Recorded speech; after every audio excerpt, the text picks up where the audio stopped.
semuanya, selamat datang di video aku. Sesuai dari judul yang kalian udah baca, jadi aku mau di sini mau berbagi informasi tentang proses inseminasi buatan yang udah aku pernah jalanin kayak gitu. Sebenarnya waktu mau buat video ini sih kayak bingung gitu, mau aku buat atau enggak. Udah dibuat pun kayak bingung gitu, mau aku share atau enggak.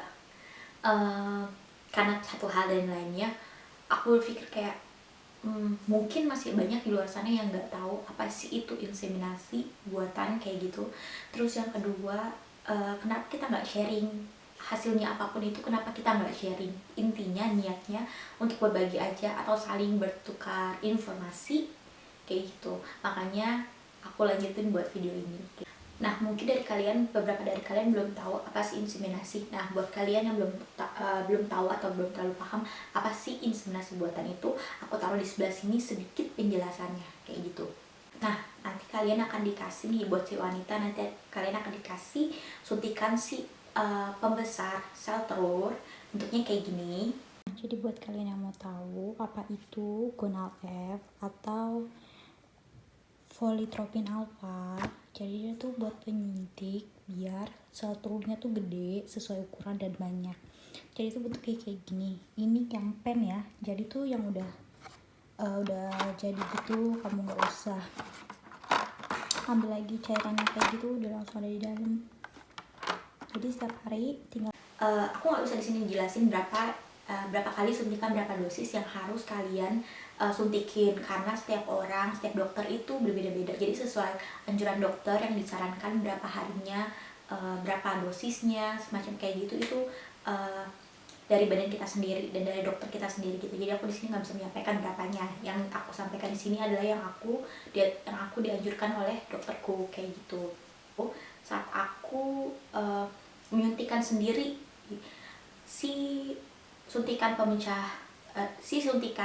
pembesar sel telur ini atau si gonal F, karena di Jerman ini kita nggak bisa gampang aja gitu ke rumah sakit, tuh tolong suntikin, atau sus tolong suntikin, itu nggak bisa. Atau sus bisa ke rumah saya nggak buat suntikin, itu di Jerman nggak bisa. Jadi setiap hari aku suntikin diri aku sendiri. Sebenarnya katanya sih bisa kalau mau ke apotek minta tolong, katanya.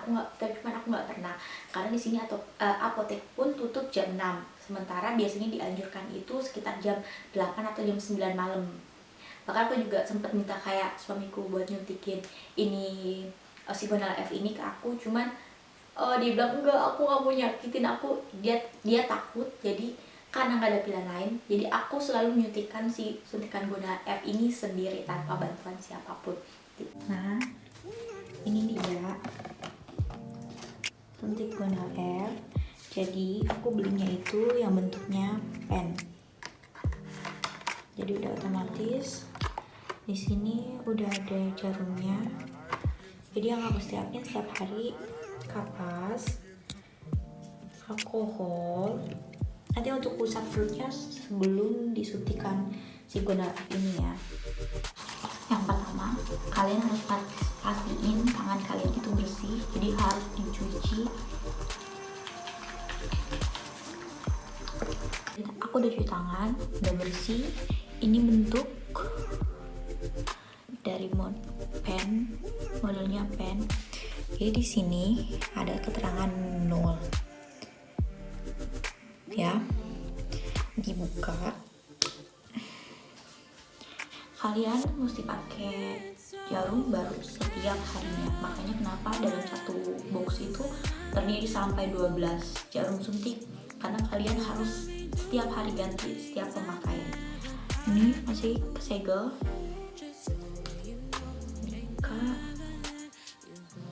masukin sampai diputar.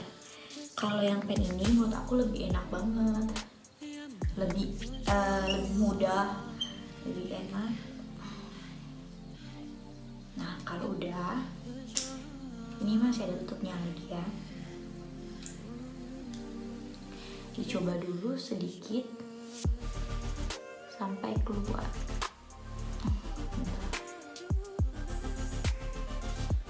Nah, kalau udah, ini sebelah sini diputar sampai dosis yang dokter anjurkan. Dosis aku itu 50.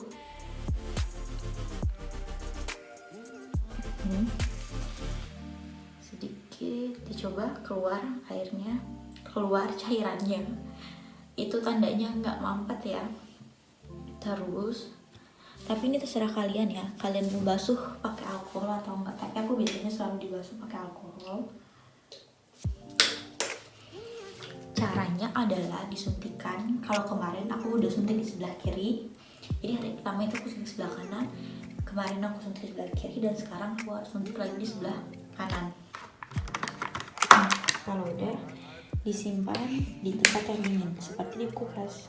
Kalau misalkan dokter bilang oke, sudah ada telur yang besar, sudah ada telur yang siap untuk dibuahi, nanti si dokter ini akan ngasih satu suntikan, yaitu suntikan pemecah si telur, biar nanti sebelum proses inseminasi atau proses pemasukan si sperma pria yang dibantu dengan alat berupa seperti selang, itu harus disuntikan si suntik pemecah telur ini, kayak gitu, biar pas waktunya si telur udah pecah, si sperma pun ini sudah masuk, kurang lebih seperti itu. Nah, jadi si suntikan pemecah telur ini bentuknya kayak gini. Jadi dia tuh cuma buat sekali pakai gitu. Kalian sudah melakukan proses itu, sudah suntik si gonal F, sudah suntikan si pemecah telur, sperma pun sudah dimasukin. Ini ada waktu 2 minggu, seperti bayi tabung juga ini ada waktu tunggu selama 2 minggu. Jadi setelah 2 minggu itu apakah hasilnya negatif atau positif. Disitulah penentuannya setelah 2 minggu itu. Nggak tahu beda atau enggak proses inseminasi buatan ini di Jerman dan di Indonesia, tapi setahu aku sih, yang aku baca ya, karena aku nggak pernah melakukan inseminasi di Indonesia, yang aku baca itu sih prosesnya hampir sama kayak gitu. Jadi ya mungkin sama, karena aku juga nggak tahu banget, aku nggak pernah ke dokter kandungan sama sekali, belum pernah di Indonesia. Aku semua dari awal ngelakuin di Jerman, jadi aku nggak tahu prosesnya sama atau enggak. Cuman kalau yang aku lihat di video atau yang aku baca-baca di internet, itu sih prosesnya sih sama kayak gitu. Nah, datanglah di hari penentuan, setelah 2 minggu atau 14 hari proses inseminasi buatan, akhirnya datang hari-harinya. Biar hasilnya lebih tepat, biasanya aku disuruh cek darah. Selain tes pack pun cek darah. Cuman sebelum kita ke rumah sakit, aku udah beli tes kehamilan sehari sebelumnya dan udah tes di pagi hari sebelum kita berangkat ke rumah sakit, dan hasilnya adalah negatif.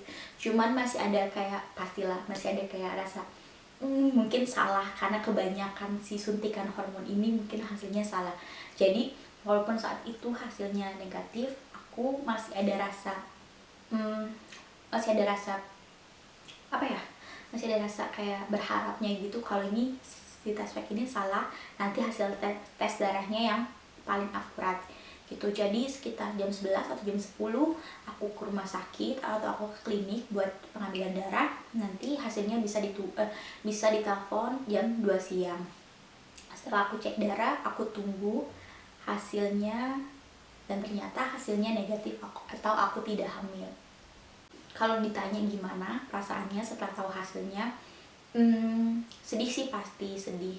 Cuman mungkin kalian belum tahu, ini bukan proses inseminasi buatan pertama aku, tapi ini sudah inseminasi buatan yang kedua. Jadi yang pertama aku juga sudah melakukan dan hasilnya pun tetap negatif. Kalau ditanya kenapa hasilnya negatif, dokter juga tidak bisa memberikan atau dokter pun tidak mau berspekulasi kenapa negatifnya. Tapi di inseminasiku yang pertama itu hasilnya juga negatif kayak gitu. Kalau ditanya pasti sedih banget. 1 kali gagal, 2 kali gagal. Inseminasi itu, asal kalian tahu, inseminasi itu tidak 100%. Bahkan bayi tabung pun yang lebih modern atau yang lebih canggih pun itu nggak ada hasil yang 100%. 100%-nya itu di tangan Tuhan kayak gitu. Jadi aku sedihnya pasti. Cuman dari awal udah dibilang apapun hasilnya, jangan sampai buat jatuh boleh, tapi jangan selalu jatuh atau berjatuh-jatuh lagi. karena hidup itu masih harus berlanjut kayak gitu. Kita mau anak, tapi kalau Tuhan belum ngasih, sudah ikhtiar pun sudah, mau ngomong apa lagi gitu.